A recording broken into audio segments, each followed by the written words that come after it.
Hello and welcome back to Football Talk, the podcast. This is the first trans-Asian Anglo recording. I have no idea. Josh, you're a geography man. What do you call when you're going from England to Asia? Oh, that was perfect, Dave. That's exactly what I would have said. Yeah, nailed it first time.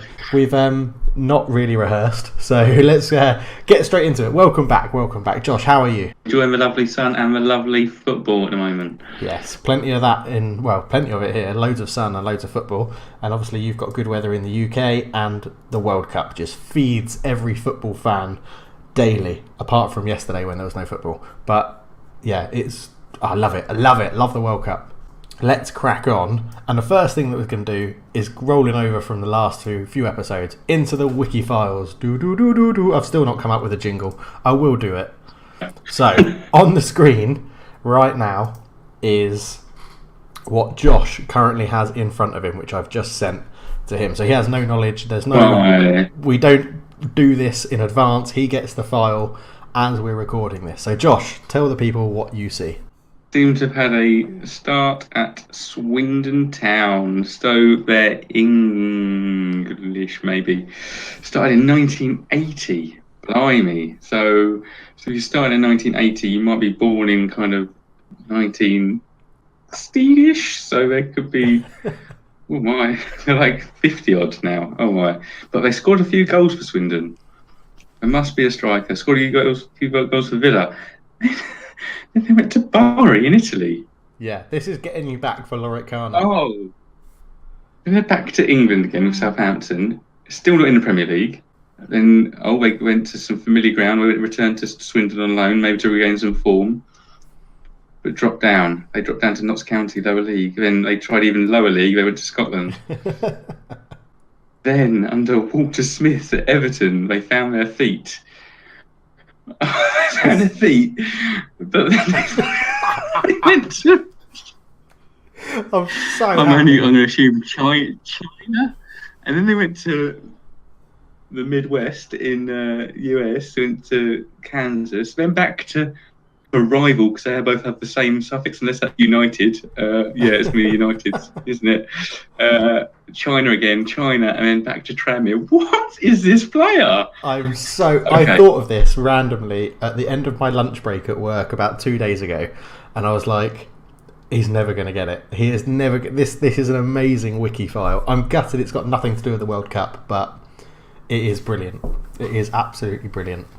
So, it's definitely British player, I suppose, UK and Ireland, I suppose. So, but there may be some kind of there's a Scottish link, but he's not afraid to go abroad, which this has baffled me. But then Walter Smith at Everton, there's quite a bit of Scottish element to it. I'm not sure, but he's a striker. I'm not sure either of the clues you're going to give me are going to help me here. The thing is, what I love about it as well is that he's not afraid to go abroad, but he also was going abroad before people really went abroad. Yeah, someone took a chance on him. So he's going to be best part of 60 now. He does some punditry. It's really tough. So shall I give you his age? Yeah, he's 53. He retired 16 years ago. I mean, he's a striker, isn't he, Dave? He is a striker, which you wouldn't think of when you look at his stats when he actually started playing. But yeah, he didn't have a bad time in Italy. Yeah, not bad. 1 in 3, I guess. Yeah, that's pretty good. But yes, he's a striker, and he's currently 53. National team, then. What's he got? What's his national pedigree? Pedigree. I imagine it's going to be like England B, 2 caps or something ridiculous, isn't it? It's not even that. He got his last England under-21 appearance when we were born. So when he was over in Bari in Italy, I thought, yeah, I'm taking a chance. I'm not sure, even when you say this person's name, I'm going to be like, I know that person. And You do know him. Everybody that has a football knowledge or a football love that we do does know this person. I had no idea he had this sort of eclectic career. I had no idea about it. So is he still in the kind of, is he a pundit? Is he still commentating or anything like that? Is there any football link to him, or is he... His current role... What's his football link now? He is a club coach at Sereno Soccer Club. Sereno Soccer Club? I have no idea. I have no idea where it is or what it is. But that's what he's currently doing. Honestly, Dave, I don't even... first thing that popped in my head was Andy Gray, because of just... I think he had some Everton range, but far too different generation. He'd never played Premier League. And then I started thinking of Scottish players because of that Rangeling. And so I'm all off askew now. So I've got... So I'll give you. It's not a hint. It's just a great. It's a great little fact about this guy.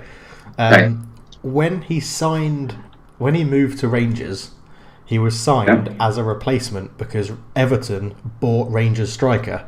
Then when he moved to Everton, he actually became the strike partnership of the guy he replaced at Rangers. Just a little fact for you. No, that's not helped me at all. And I'm going to have to just completely give up, Dave. I've got nothing.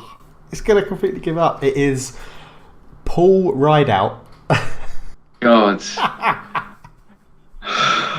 Striker extraordinaire for Everton. And I just looked in panic, hoping you'd broken the Kana rule of 31 Premier League appearances, but... No. Well, Everton have never been relegated from the Premier League, so nearly all of those would have come... All of those would be in the Premier League. All of those would be Premier League. Yeah. Well done, Paul Rideout, for being a trendsetter. I mean, I'm not sure anybody realised you set a trend, but you can tell people you did. Exactly. Well, there you go. Yeah, there you go. Yes, I stumped you on a wiki files. I'm happy with that. Enjoy next happy. week. Yeah. I'm not looking forward to what your revenge will be because you're pretty good at these. Anyway, that is the wiki files done. Hopefully, you guys joined in as well and see if you could have got it from those stats. I guess you'd probably get it if you were either a Tranmere Rovers fan or fan of Japanese or Chinese football. So in the late 90s. But anyway, well, unlucky Josh. If we were keeping score, I think that gives me another 3 points, but I can't remember. So onto the World Cup. We put out a couple of tweets just before it started, I think it was, predicting winner, runner-up, golden boot, biggest surprise and biggest letdown. So I guess I might as well start. I predicted Germany. Yeah, go for it, Dave. I predicted Germany to win it. Yeah, I predicted Germany to win it. Josh, on the other hand, predicted Germany to be the biggest letdown. So, yeah, well done, Josh, on predicting that one. Why? I only did that because I was like, because you picked them to win. I was like, well, I'm not going to do that. Otherwise, that's going to be boring. I'm going to be contrary, and because part of me was thinking, there's that stat, isn't there? But now it's about past 3 winners have gone out in the group stages of the following World Cup. So I was like, hey, you never know. So it was very much a luck rather than judgment call, but my goodness, did it pay off. It really did. So runner-up, we went for France, and I went for France. You went for Brazil. You've actually got. Sorry, I missed that out. You've got Spain to win it. I think that is still possible. And I did feel immediately betrayed by the Spanish FA after I made that prediction, and they proceeded to sack their manager the day before the World Cup. I was like, what are you doing? Yeah, that was, you know how much I've got riding on this? Really bizarre. That was really bizarre. But I think we'll come on to that in a minute when we go through the group stages. We can talk about Spain in a bit more detail. And then, runner-up. So I went for France, you went for Brazil. I've got a feeling that they will play each other before that, won't they, France and Brazil? Because they're in the same side of the... Yes, they're on the same side of the knockouts, yeah. Yeah, so they can meet in the semis, yeah. So, only one of us can possibly get that right. And it will probably come down to whether Mbappe scores some goals for the Golden Boot. Hey, Josh. Hopefully he starts bagging them in, Then my top scorer prediction comes in. And who's your top scorer? Lukaku. So I'm joint second in Golden Boot at the moment, I think, for Lukaku. Have easy teams right away. He'll stop scoring money. Wow, yeah, exactly. So couldn't even score past England when he came on. Biggest surprise. I went for Peru. That was a terrible call. They didn't do anything. They won one game. Morocco. Yeah. Peru beat Pretty Australia. Similar. So Morocco, yeah. And then biggest letdown. I went for Poland, which I think was a good shout. It's just that your biggest letdown was a much better shout by saying Germany. Letdown. I give you some credit for that. Yeah, I think you should, and I think you should take some credit for that. So it'd be interesting to know, listeners, viewers, whatever you want to call yourself nowadays. This is a podcast on YouTube, so it's a bit of an odd combination. But yeah, viewers, comments, leave us down below. Yeah. Leave those comments down below. What were your predictions before the World Cup started? And no cheating, and saying that you predicted Harry Kane to win the Golden Boot, because I'm pretty sure no one would have predicted that originally. Well, maybe a England fan. If not if you, yeah, I was going to say maybe not if you're English, because you kind of perennially kind of dick, aren't you? So you nah, then he's never going to do it. Or if you did put it in there, you'd be like, well, he's definitely not going to win it now. It's like when you put your own club players in your fantasy football team, like, oh, cursed them, I told you. Yeah, exactly. So, okay, so that was our predictions and stuff. So I think we'll move on to just a bit more of a general chat and a general, a little bit of a communication. That's very official, isn't it? Sounds like it's a business. Let's have a little chat about the groups and what's happening in the group stages and our thoughts about who are the best players, the results that have happened, surprises and things like that. So we'll start in order. So Group A, Josh, what do you think about Group A? It's brilliantly, didn't it? It was crazy. I mean, all we talked beforehand had been how this is the worst Russian team in X amount of years, and I think even I had a chat with mates where I was like, I think Saudi Arabia might nick this, and it did not happen. Russia scored some absolute blooters, Cheryshev in particular, two outstanding goals in the opening game, and just blew them away. No, it was just absurd. Incredible. It was absolutely incredible that I booked a table in a pub for it. It's the start of the World Cup. I was like, yeah, definitely go and watch it. We had some people come with us, and then the pub we were in it was $2 off a jug for every goal that's scored. How much does the jug start at? Yeah, the jug starts at like $22 or something. So you ended up getting 4 pints of beer for the equivalent of about £7, which was incredible. But anyway, thinking about the actual results, I think that Cheryshev guy, for a player that his career has been not the best, he was signed for Madrid as a youngster and came through the system, did okay, didn't really make it, got sold to Villarreal, and has been struggling to make their squad this year. And then he scores, and he didn't even start for Russia, did he? No, he came on for the zone, got 2 goals. And he was always that, and he was always that player on Foot Manager. You're like, oh, I got a Russian. Oh, that's weird. Yeah. It was always never pick him up on the cheap. Overall, I mean, that group has got. I mean, when the next match when it was the Egypt match, and Salah did not play to begin with, and they're pretty toothless without him, weren't they? And even when he played in the second match, he just wasn't right. He was playing within himself. Yeah, got a penalty, but no. Egypt really disappointing. I understand that it's sort of built around Mo Salah, so as soon as he gets injured, they're going to struggle. But I mean, they've not got terrible players. They've got. I mean, losing to Saudi Arabia is awful from an Egyptian point of view. It's absolutely shocking.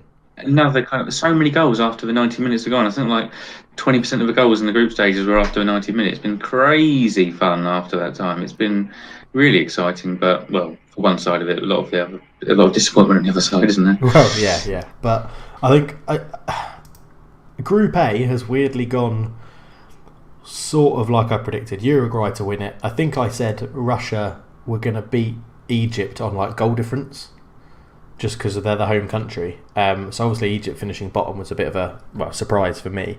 But I saw Uruguay and Russia getting through that group. I mean, I don't know what you thought. I thought Uruguay would. I mean, there's always a home advantage for the host nation. Although there's part of me which, I don't know, recently watched the sports documentary Icarus around the doping in Russia, particularly in the Olympics, and then it started with the cyclists. And I don't know, they've run more than any other side. They've got unexpected results. Players have got injured, and they're still performing how they are. I can't ever. Well, I personally believe that football, doping's rife in football anyway. So I think I'm a little bit wary of how Russia are performing. I mean, they've.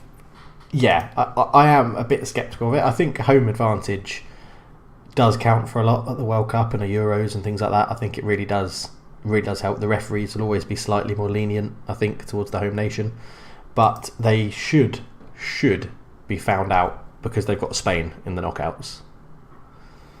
And if any of find out there, then I'm really going to go, hold on here. yeah, hold on here. What's going on here? So, anyway, talking about Spain, that leads us nicely into Group B. So, Spain first, Portugal second, Iran third, and Morocco finishing bottom.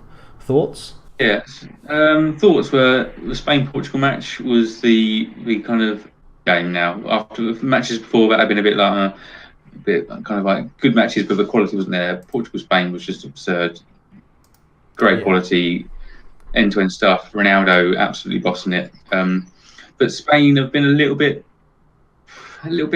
toothless. They've played a lot of good football, but they've only won one match so far. And I think they've got we're great players. They've got a great way of playing, but I'm not sure. It's an open World Cup, but they're not. There's no one side at the moment who's standing out for me.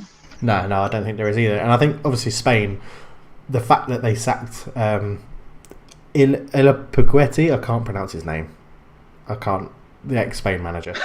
Manager, yeah. The fact they sacked him, like you said previously, the eve of the tournament, it's just crazy. It is crazy, especially that the players came out and said, they want him to stay.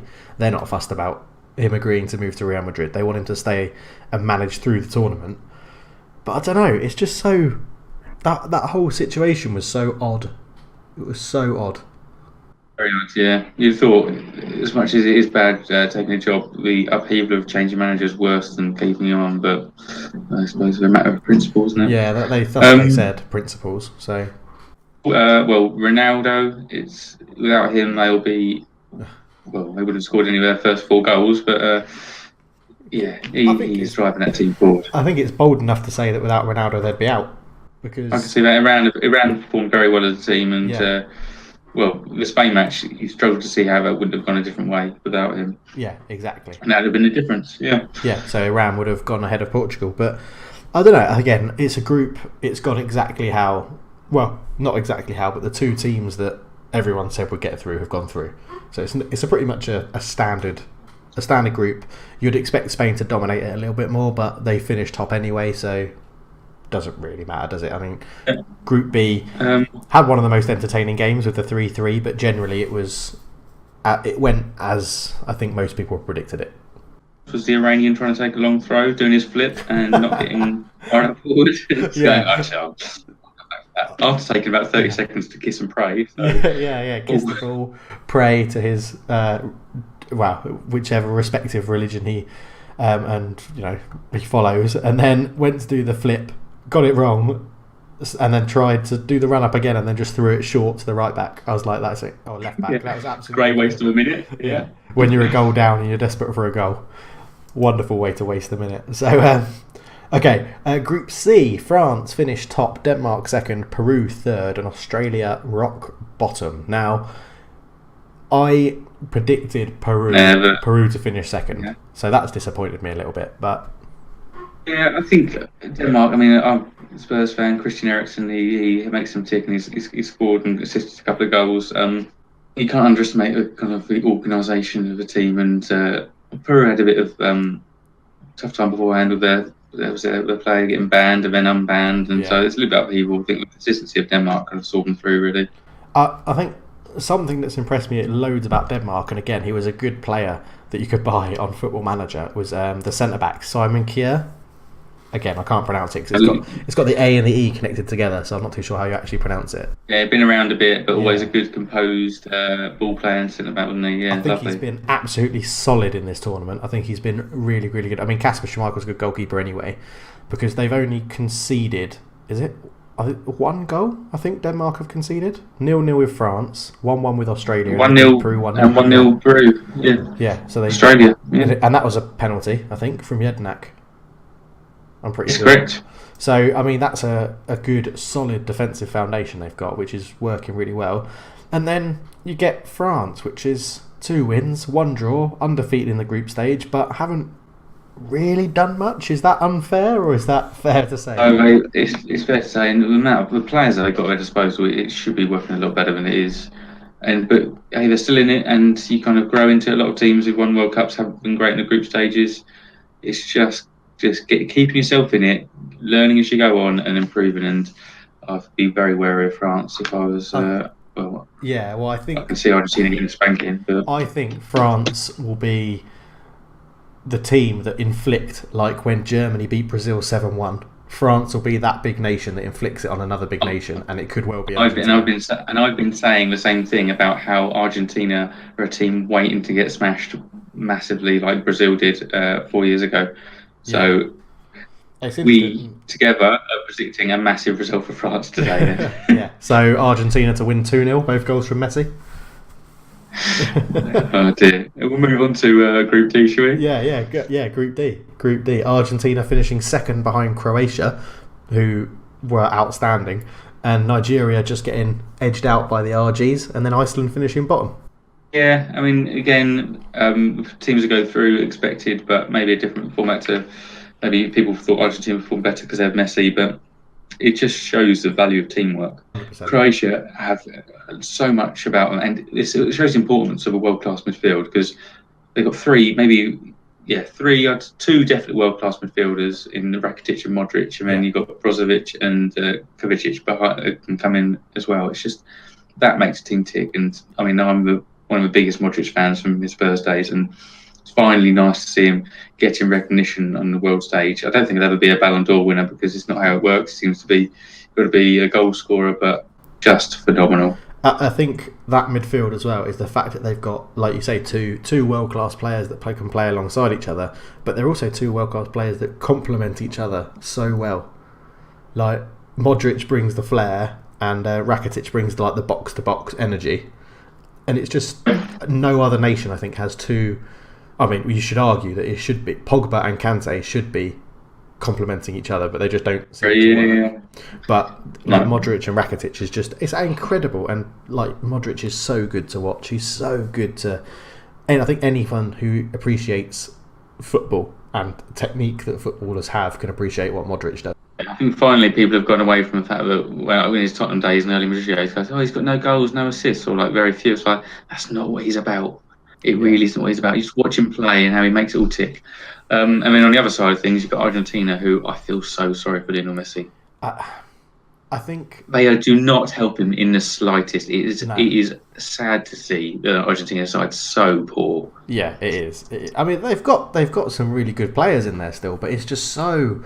It looks all so unorganised at times. Like when they play, it just looks so. He seems to be slightly the manager. There's images of Sampaoli asking Messi if he can bring on Aguero. There's images of Messi giving team talks. It's just like who's leading this? Sampaoli doesn't seem to have any kind of authority over it all. And yes. But so one of the guys at work who I work with, he grew up in Argentina when he was a youngster. So he doesn't say he's Argentinian, but he supports them in big tournaments because, he's actually from Papua New Guinea and they're never going to qualify for a World Cup. So he always follows Argentina. And he was saying, the best thing that could have happened is that Messi didn't score the goals that qualified them for the tournament. So that they didn't qualify for the World Cup, and therefore they had the big review and the big root cause analysis sort of thing to what the F is going on with our nation in football. Where is it? You see it sometimes with sides where they get a cup, like with Arsenal in the previous years, they get an FA Cup win, it papers over cracks. You're like, no. Yeah. I mean, I feel sorry for Messi, but I bet you feel just as sorry for Dybala, who's played something like 20 minutes so far. I can't. How they can't pick Dybala, I just don't understand it. I just don't get it. And okay, if he doesn't work with Messi, that's fine, but you can always bring him on when you're desperate. Against Croatia, when they were 3-0 down with 20 minutes to go or something, just bring it on and see if they can work together in the game. It's different to training. See what happens, see how they're playing.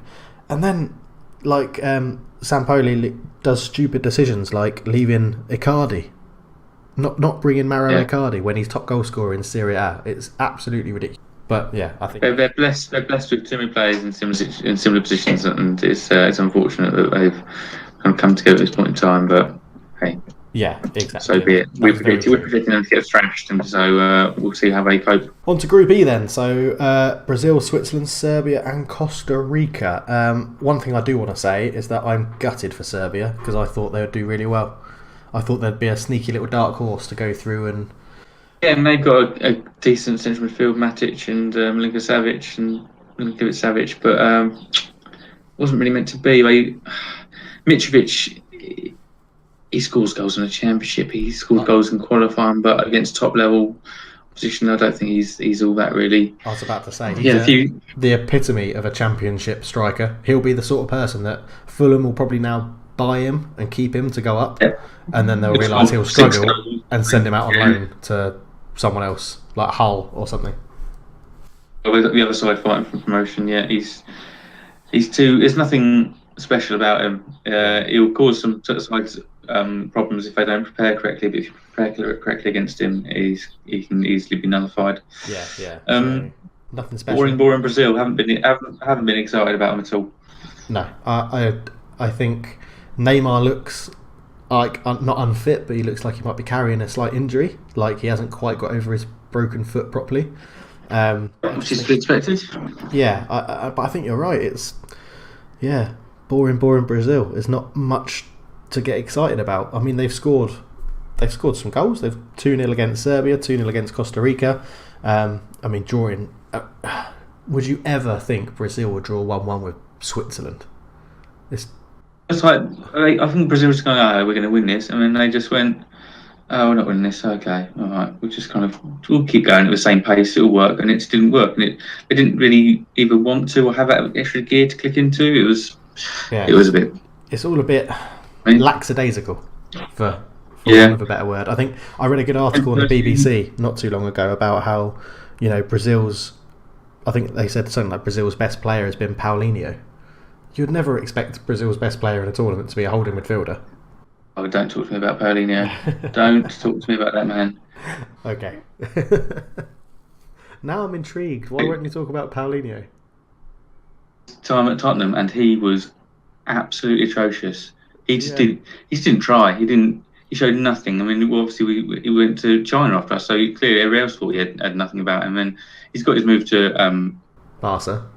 Well, at Barca, but there's a manager who knew him from his time in Brazil, and he's had a very odd career. I mean, Paulinho moved to Europe before he went to Tottenham, and it was some kind of the Eastern European side. He's had a very odd career. Oh, okay. You would not have thought he would be starting for Brazil and Barca if you looked at his career like up to the point in China. It's very odd, but I think the fact that he is starting midfielder for Brazil and one of the best players, it shows you how workmanlike they've become, how they've lost that kind of samba feel to them. They've lost the Cafu, Roberto Carlos, Rivaldo, Ronaldo sort of players. Players you get excited about, and Coutinho's done pretty well so far. He's probably been their best player.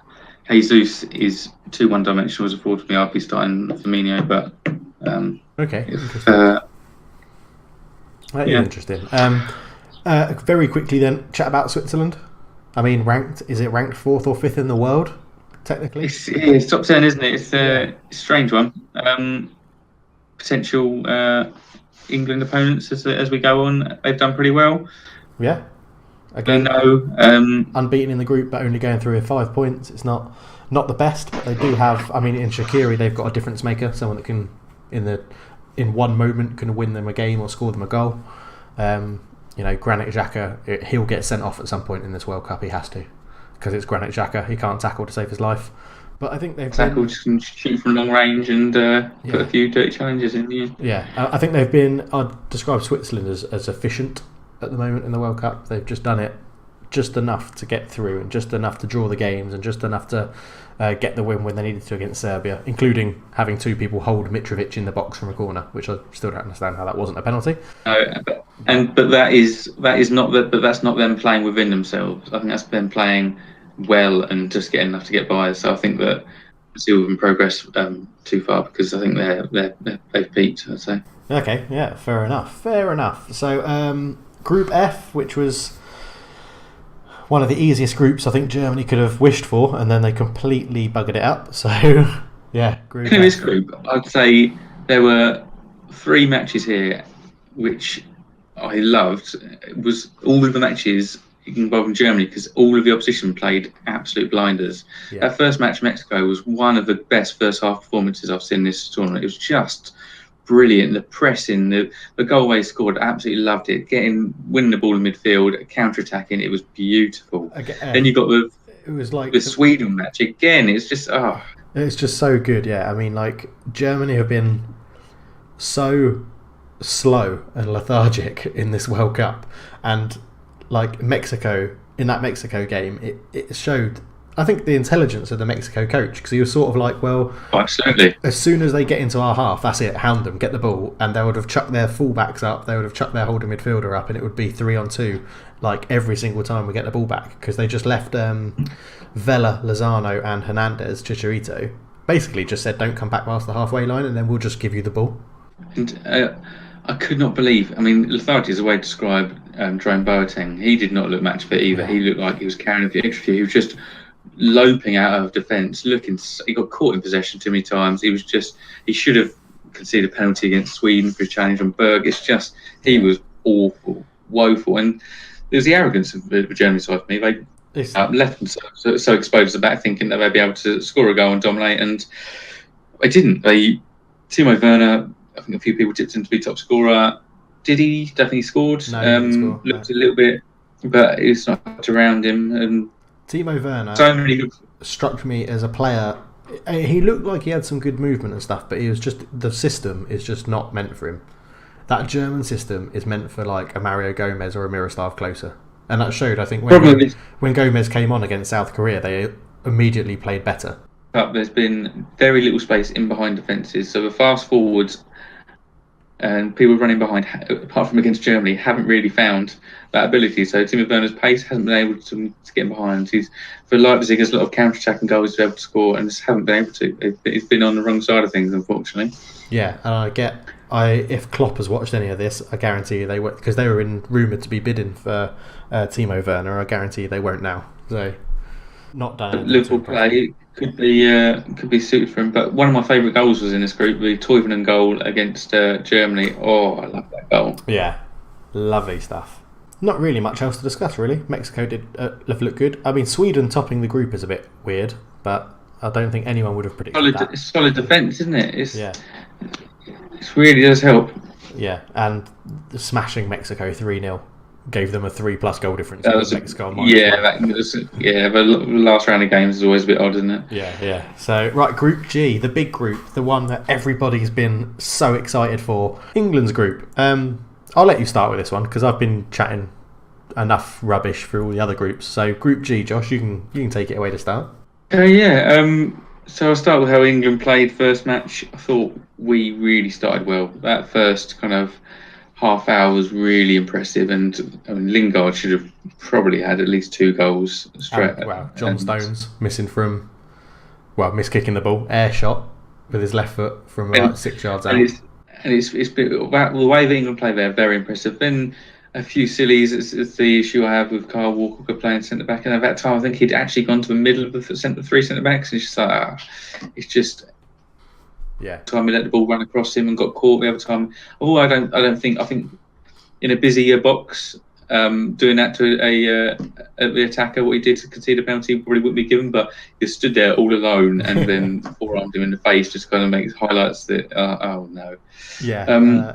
Impressive us, Lukaku and Mertens. They've got the attacking talent there. They really have. It was a shame that the final match in Belgium didn't mean anything. It'd be nice. Not from England point of view, maybe, because it would left it a bit more tense. But it would be nice to have the top seeds playing their first match. Yeah, I think that as well. I think it's annoying that it came down to a game where, both teams could rest their best players, and it's watching that game. So that game was on at 2:00 in the morning here, and I stayed up to watch it, and I was like, that is possibly one of the worst decisions revolved around football I've ever made. Because I was knackered for work the next day. The game wasn't fun to watch. England didn't even buzz off it. Like you say, there's no buzz off it whatsoever. And Belgium in the first 20 minutes or something, literally just kicked 2 people to get 2 yellow cards. And I was like, well, that's it. Both teams are playing for second. And it was, it was incredible. And then Jan Hazard popped up with what, to be fair to him, was an absolutely amazing goal. But the cracking finish, bit of defensive frailty there. I think Rose didn't cover himself in glory, and Delph didn't cover adequately, and maybe Pickford could have done better. But it was a good finish. Still, good finish. Yeah, I was like, oh, Januzaj. Oh, what about you? Yeah, Real Sociedad legend. No, but yeah. Anyway, I think, and then Panama. So just thinking that Januzaj, he's got a similar club history to David Moyes. Wasn't David Moyes Sociedad? Wasn't David Moyes Sunderland and United? They're He was, yeah. The only difference intrinsically linked. David Moyes didn't go anywhere near Dortmund, and Januzaj somehow did, which was confusing. So, but they are quite intrinsically linked. Actually, yeah, it's good. That's good little bit of knowledge, Josh. Well done. Panama. I felt really bad for Panama. I know they've just been kicking lumps out of people, but when they went 1-0 up against Tunisia, I was a little bit excited that they might win. Yeah. That they were like, absolutely. Oh my God, Panama might win a game in the World Cup, and then Tunisia pulled their finger out and scored 2 goals. Although Panama it was justified the penalties against them, and the England match, they were somewhat unfortunate that came after Tunisia had done the same thing, and then the kind of referees were thinking, actually, we've been a bit too lenient here, let's crack down, and then they went, they've done it, we can do it. It's like, no, you can't do it. You're giving away penalties here. Definitely. I do think that was a bit hard. Probably learn after your first one. Yeah. It was a bit repetitive for them, wasn't it? All those fouls they were giving away. But it's been Harry Kane, current golden boot leader. He is, which is we what a good goal, absolute surprise to me that he's scored that many. 2 penalties, and then the rest of them I think are totaling to about 10 yards, 10, 12 yards. So, with 2 tap-ins from corners in the Tuesday match, and then the heel flick from the inadvertent heel flick from Loftus-Cheek. So, not one he can be proud of, but, he's a difference maker. Obviously, being a Spurs fan, I've seen it time and time again. I'm not surprised. He will eat these games up, and I'm excited going forward now because he's got these goals, he's confident, and that's what you need from your striker. As long as we've got him on the pitch, and we stand a chance of scoring a goal. So, with that in mind, would you have played him against Belgium? He's got the momentum. He's scoring goals. Yeah, you would have played him. Changes we did. I would have. I was happy for us to go out and probably win that match. I'd have probably changed a few players, but I'd have given Harry Kane as captain 60 minutes, and hopefully they could have got a goal or something. But never mind. I think it was a no-win situation for Southgate. He plays a strong side, someone gets injured, he gets criticised, and also gets slightly criticised from some people for taking a harder route, or he does what he did and still get criticised. So it is a no-win situation. Yeah, it was a no-win. I would have preferred him to play a strong team and go for the win, play Harry Kane, because it was Belgium. I could understand it if it was Panama our last game and we've witnessed them kick lumps out of the 2 teams they've played previously. But Belgium just don't strike me as a team that would just go and kick people for the fun of it. And they all know each other at club level and things like that. So I was a bit disappointed. But no-win situation. What I don't know what happens is how do they communicate with each other? They're going to put out the second string, because obviously they say some stuff in the media, but it's not like a given. You could be playing mind games, but they both knew to put out their second string 11. Yeah. There must be some back channels to go through where it's like Alderweireld to Dyer going, hold on, they're just going to put out the second string here. It's one side could go, second string, we go full string, get in, prepare to be embarrassed. Yeah. There must be those back channels that the players talk to each other through, but we'll never know, and that's part of the mystery behind it, isn't it? So it's quite good. It's quite good. So onto the last group then, the final group, Group H, which was probably one of the poorest groups for quality when it was drawn, but it's been pretty entertaining to watch the games in that group. The group draw, because it's got 1 team from 4 continents, 4 teams, so I enjoyed that aspect, and pretty evenly matched sides. I was a little disappointed with the group. Disappointed. Lewandowski has looked shocking. What's gone on with the German league this year? The German forward and Bayern Munich, and so disappointed in Lewandowski. So disappointed in him. He's always someone I've wanted to see in the Premiership, and after this World Cup, I don't want to see him in the Premiership anymore, and that upsets me. Yeah. Fun fact: it was Radamel Falcao and Robert Lewandowski's first World Cups. Really? I knew it was Falcao's. I didn't know it was Lewandowski's first World Cup. That is Um, wow, interesting. Yeah, and Lewandowski can't be happy about it. I thought Falcao's looked good in some games. He's much more complete striker since his injury. He's really worked on his overall game, and he's played pretty well. Actually, one of the better strikers I've seen at the World Cup so far. he loves that movement where it's like a free kick or a long diagonal ball, where he just has to try and get a toe on it to go over the goalkeeper or around the goalkeeper. He loves that little bit of movement, and then the outstretched leg to try and get a toe. And I think, I think he's, like you say, he's looked so much more lively compared to when we saw him just after his big injury. It's so sad to see, because before his injury, he was just outstanding, wasn't he? Just it's taking the edge off. But to him to still have a career like this, he can still be happy. And that game against Poland, the goals they scored were just brilliant. It was great to see. Yeah. And this is going to be a tough match for England. It's not going to be it's not going to be easy. No, I don't think it's going to be the easiest. I think it's going to be pretty tough as well. But one last thing I want to talk about in the groups, and it's in Group H. How do you feel that Senegal were knocked out because they had 2 more bookings than Japan? Bullshit. Absolute codswallop. Shouldn't happen. No. So how would you do it? Well, I've been thinking about this only briefly, but maybe when does the head-to-head record get taken into account? That's in there. So it goes points. It goes points, goal difference, head-to-head. I thought maybe goal they could scored in there do somewhere. Penalty shootout between the two. Arrange it. I love penalty shootout when it's not my team involved, but that's a logistical nightmare. But fair play is far too subjective. You can get stern refs, you get lenient refs, you can get. So I don't know, you can. What I was thinking, a better way to do it, but it depends on the stats being taken correctly. Like, try and encourage attacking football, shots on target, like the amount of corners won or something like that. Something which is, like you say, fair play so subjective for the referee that's doing the game that it's not always going to be the same. Whereas, a team that has loads of shots on target, or shots at goal, or however you want to do it. It's encouraging the actual entertaining aspect of football. But shots element is what I like, but not fair play. Don't like that at all. No, and also, like, now we've just gone through all the groups. No African team in the last 16. African team, and only Japan from Asia as well, and it's sad. Sad one to see. And I thought Senegal played quite well in parts, but and Nigeria kind of grew into a tournament as well. I've enjoyed a couple of their games. I thought Musa played well for Nigeria, and Ndidi and Etebo in midfield. I thought it was some really good performances there. I think they have done. And the other thing with Nigeria, all the hullabaloo about their new kit, their home kit. Like, it sold out at the Nike store or something. They wore it once. They've worn it once at the World Cup, which is incredible. Brilliant. Okay, so we've gone through the groups and things like that. I mean, is there any standout incidents, or what are your opinions on VAR and stuff like that in the games we've seen? Because obviously the knockout stage. I've actually been impressed by. I've been impressed by VAR. Okay. I have.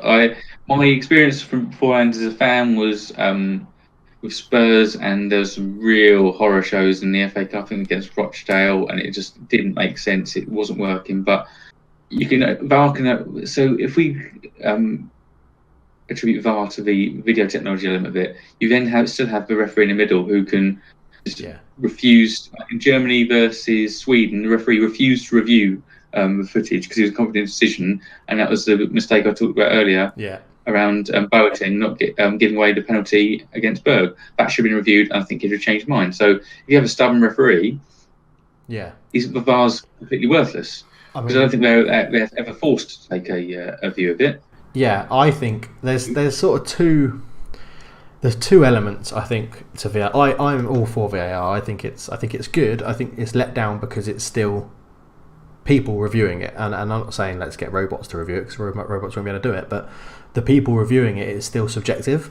But my worry with VAR is that if you get to the point, let's say the Boateng and Berg penalty, if someone was in the referee's ear, like from one of the VARs in the room, and he was like, "Oh, I think you need to review that."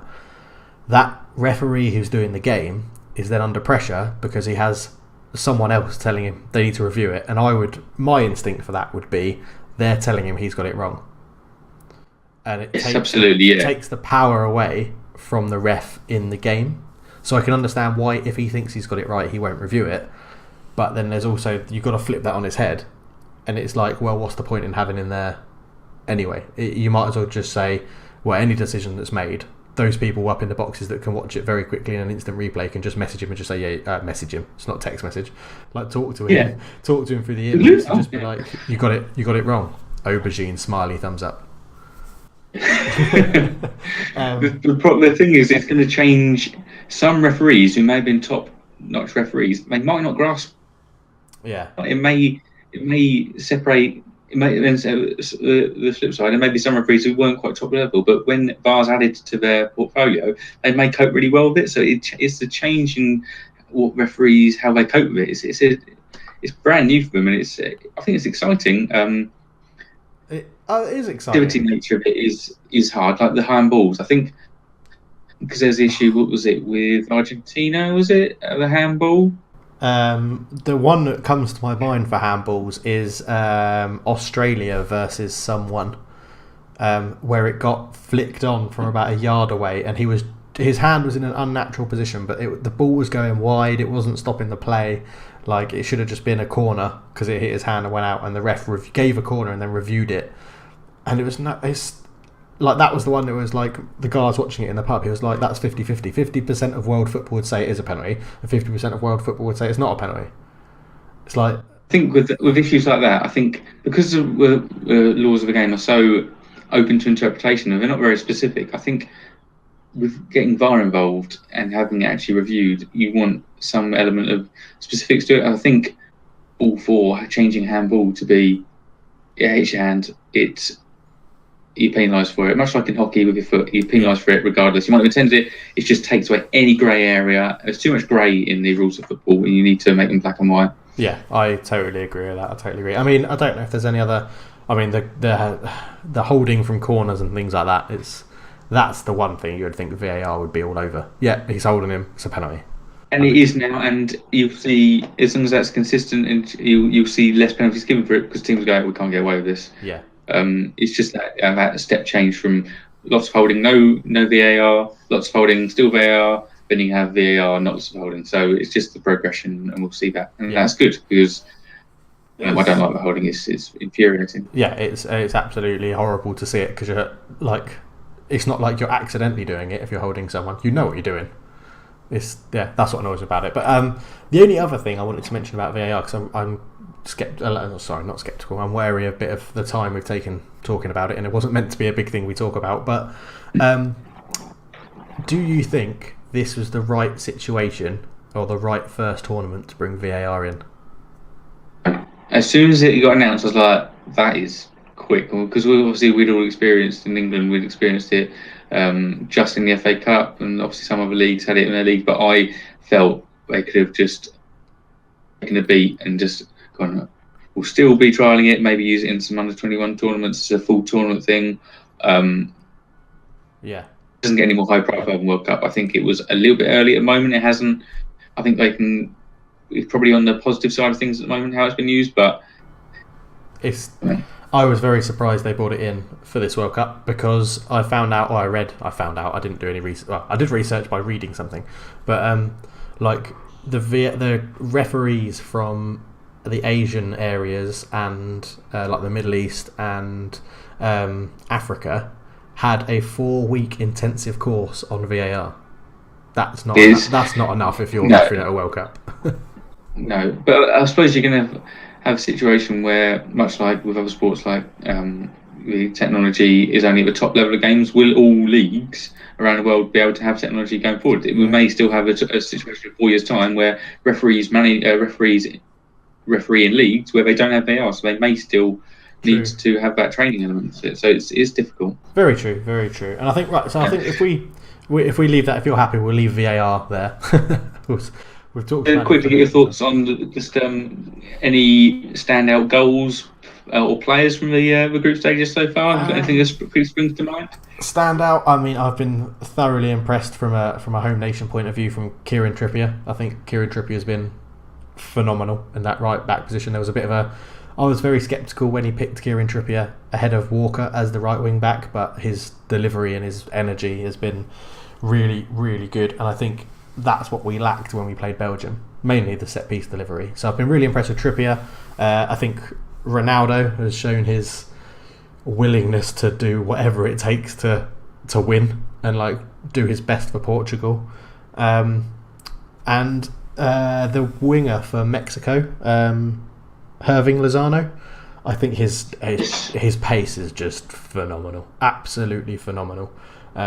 I think the players that first come to mind, that's probably the three that first come to mind. I don't know if I've missed, without going into like the proper big names. Absolutely. I was on purpose to get your initial thoughts, what springs to mind, rather than the research around it. So that's fair. What about you?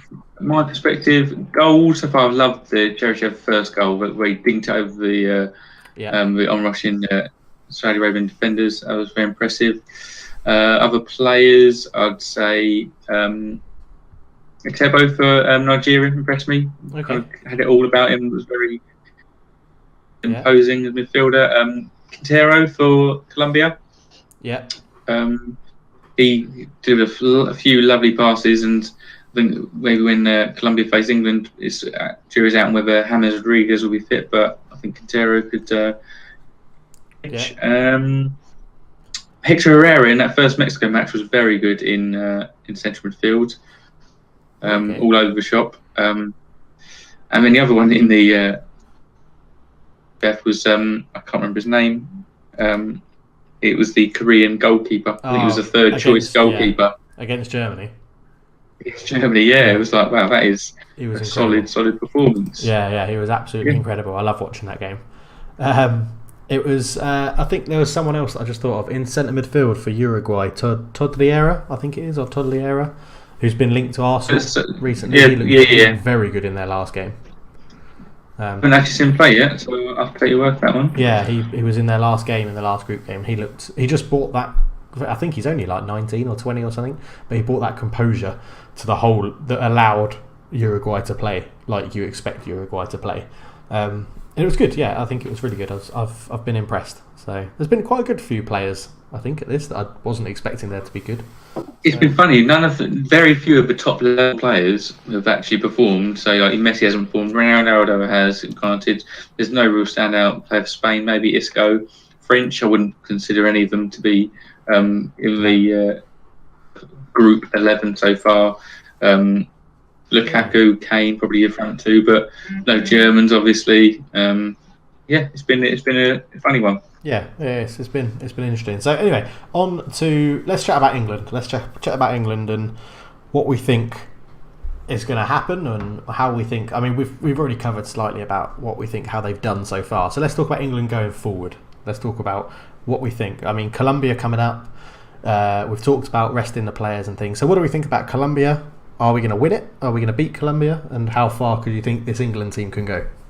I think we can beat Colombia. I think it's a tougher game. I think fans may be taking account for, but I think we'll be prepared for it. A little bit disappointed we had the lull of Belgium. It'd been nice to keep the tempo and the momentum going. I agree with that.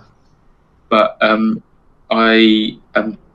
because we have horrific record of knockout matches in the World Cup and Euros, I think. But it is more favourable being on this side of a draw. You don't want to get too complacent. That's my worry, is the complacency. I don't think Southgate, from what we've seen so far, I don't think he'll he'll obviously try not to let complacency come in. It just depends how it would be. And if you look at the players he's got, I mean, they all currently play for managers who you would think wouldn't allow complacency to come in. I mean, you can't imagine Pochettino letting Harry Kane and the Spurs guys getting away with it, and Sterling and Delph at Man City, and the Man City players, Pep Guardiola would never let them get complacent for a game, you wouldn't think. So it's good to fair few of the Colombian players you know about, because often you can underestimate players when you don't know them, but they know a fair few of these ones. And you've got obviously the group stages have been before, you can see that they've been impressive. I mean, the concern of England is we haven't kept a clean sheet yet, and we've said how important keeping clean sheets are. You can't go behind in these knockout matches. You've got to take the lead, and I think it was the last World Cup we never took the lead once, and obviously out. And you've got to take that lead early, and keeping a clean sheet is a good way to go on to win a match, really, because otherwise you're up against it. Yeah, I agree. And I think, score prediction? I think 2-1 maybe England. Okay, interesting. Yeah, I think I'm actually going to go 1-1, and we'll win it on penalties. I think. Oh my goodness, Dave! I know, and then we'll lose to Switzerland in the next round. No, if we get through Colombia, I think we get through to the semis, and then lose to Spain or Croatia. Yeah, that'd be interesting. Spain, Croatia. The way the draws happen now, Croatia have got a great chance of getting to the final because they should beat Denmark. They should, in theory, beat whoever is in the semi-final against them. And then, they should beat whoever's in the quarter-final against them, and then that is Spain. They will face Spain in a minute. Yeah, and then they should really beat England, Colombia, Switzerland, or Sweden, and then get through. I mean, I've got the chart in front of me of the knockouts. It is so much easier in this side of the group. It really is. And the thing is, win the tournament. It's easier to progress in the tournament, isn't it? Because ultimately, it's still you still end up with facing the second one of the best teams in the tournament, because when actually they've won the matches, but ultimately England have not got, in my since watching World Cups and major tournaments, England haven't got past the quarters. So if we get to a semi-final, it's a success. Honestly, if we get to quarterfinals, it's a success, because we are one of the best 8 teams in the world. We're not one. I don't think we are one of the best 4 teams in the world. So we'd be overachieving. We got to the semis. Yeah, that's a very good analytical way of looking at it. And I just think I'm just happy that we've scored goals. We've beaten teams like Panama and Tunisia, who we always struggled against before, and we've actually gone out there and scored 8 goals in total against 2 teams that, when you compare it to Algeria, USA, Trinidad and Tobago, teams like that who we've struggled to break down, we've actually gone and scored goals against them. And if we lose to Colombia, as long as we play well, I'll be a happy fan. I think I've seen enough progress under Southgate that he's moving it in the right direction. He's brought players through from the under-21s. He's really impressed me. Yeah, really impressed me. His whole attitude, his whole giving players a go that he knows, and you couldn't ever imagine under a previous manager them taking someone like Loftus-Cheek. And he's. They might take him. They wouldn't play him. They wouldn't play him. Yeah, and I think Loftus-Cheek has shown that he's not fazed by this big stage. He's not fazed by anything, and he just takes it in his stride. And he's been really good. I'm not saying he should start or anything, but he's been really good. No, I feel a bit like there's a lot more to come from him. He feels like he's. I think you say he's not phased, but I think he's slightly phased. I think he's confident at this stage. He's doing simple things and doing them well and driving forward. But I think that. Yeah, but Josh, that's football. That's football. Do the simple things well. I feel like he's playing. Yeah, I feel he's playing within himself. It looks like he's got more, and I want more from him. And it'll be interesting to see what he does with his club career, because. Yeah, well. Chelsea are apparently looking to loan him out again somewhere rather than actually play him, which is ridiculous when you think they spent 70 million on Barkley, Drinkwater, and Bakayoko. Probably even more than that, more than 70 million, but. Yeah, absolutely incredible. So, any other standout knockout games and thoughts that you've got about the knockouts? We've covered England very, very briefly, but quick run down. So we've got Uruguay, Portugal. I'm tipping Uruguay to win that. Yeah, I think it's one stage too far for Ronaldo to drag Portugal through. So yet to concede a goal and have a potent attack. Well, another player who hasn't done well yet. Suarez has looked off the pace again. Yeah, Cavani hasn't done too much, but I think this defensive Uruguay is too strong for that. Interesting little stat for you on Uruguay. Do you know who their top scorers were in qualifying? Top 3 scorers for Uruguay? No, I'm going to guess Suarez and Cavani are going to be in there, but I presume not, because you were asking us that. Cavani and Suarez are 1 and 2, as you would. Well, Cavani 1, Suarez 2. Number 3 is Diego Godin. Mm-hmm. He's the third highest Uruguay scorer in qualifying, with 5 or 6, I think, all from corners. So impressive. Again, that's shown the importance of this tournament so far of set piece threats, because Colombia, Yerry Mina scored 2 from 2 corners. We've scored, I think, 4 from corners maybe, or at least penalties given from them. So it's been the importance of set pieces so far, and obviously a lot of free kick goals, and 5 or 6 maybe direct free kick goals. Yeah, definitely. So, okay, so France, Argentina. Unless you've suddenly changed your mind in the last 30 minutes, France whitewash here, massive win. Yeah. Argentina's defence looks far too brittle, and they haven't really come up against, or they come up against a decent midfield, not a decent attack, decent, and got completely owned. Yeah. And now France, who aren't functioning on the same level, we've spoken about that, but if they turn up, it's going to be a bit upsetting for them, because Messi, for Barcelona, you can't just man mark Messi because they've got other quality around them. You've got your Dembélés, your Suarez's, your Iniestas who can then pick a pass and do something. With Argentina, you don't really have that. You have your striker who is dangerous, but behind that, the match winners, because Di Maria is just eternally disappointing, and exactly. You can mark Messi out of games for Argentina, and that's what they should do. Yeah, and I think once you do that, that's Argentina nullified, really, and it should be a France whitewash. I think we both agree on that. So, Belgium, Japan. Well, you would say Belgium for this. Belgium. Japan haven't. I'm going for a Belgium destruction again. I think. I fear for their defence with Lukaku just going to swat them away like flies. I think he's going to bag another couple here and take himself to be Golden Boot winner, I'd say. Oh, well, I think even if Lukaku doesn't score a couple of goals, he'll win the flick-ons. That means Mertens' pace will get him in behind. So, I think, if he's fit, I mean, he was out a little bit injured, but I think he'll play. Yeah, a few players are out injured for Belgium. Yeah, okay. Brazil, Mexico. I think Brazil, just 2-1 Brazil. I think it will be a very close game. Mexico played well for me when they were playing on a counter. Yeah, Brazil just don't put enough men forward for that. If Marcelo's injured and Felipe Luis is left back, he doesn't push on as much.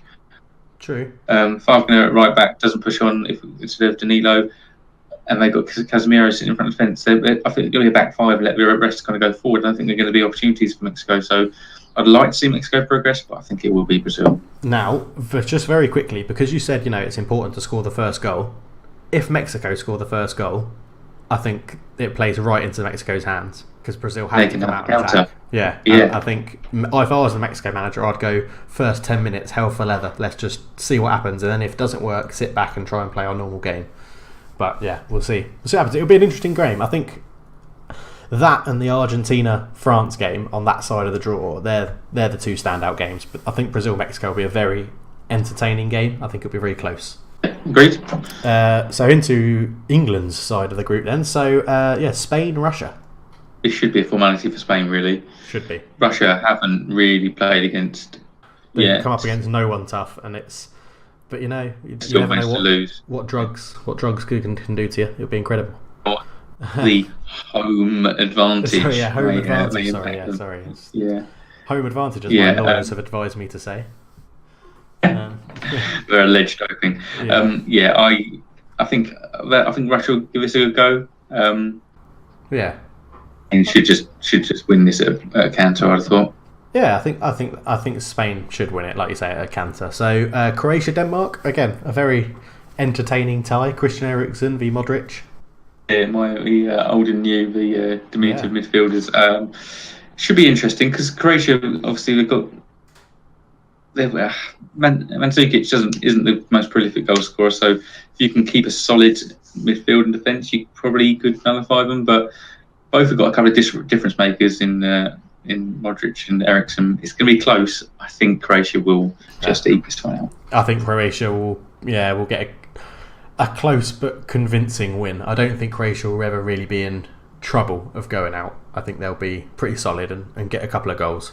And then Sweden, Switzerland to wrap us out of the knockouts, because we've already done England, Colombia. So yeah, Sweden, Switzerland, possibly the worst game in the whole of the knockouts, I'd say.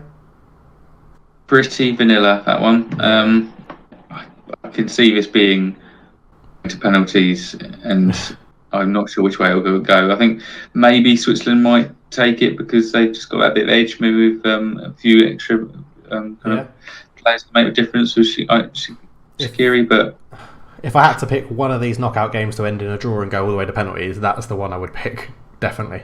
Because Sweden, I mean, Berg's leading their line, isn't he? He's not really prolific. He's nothing to be worried about too much, but Switzerland, both these sides are workmanlike, and if you come up against something a bit special, they're up against it. But it's the sort not to be again. It's the sort of teams that either of those teams get into the quarterfinal is a massive achievement, which means you could get both teams playing and just sort of going, well, if it's 0-0, we'll take the risk on penalties. So yeah, I think in the next game in the quarterfinals, I don't think you'll see either of these. I think you'll see both of those teams going, right, let's try and nick this. We're not going to go expansive. It's going to be a very tense match, that quarterfinal. Yeah, definitely. And I think that's a good little point to wrap up on the knockouts and things like that.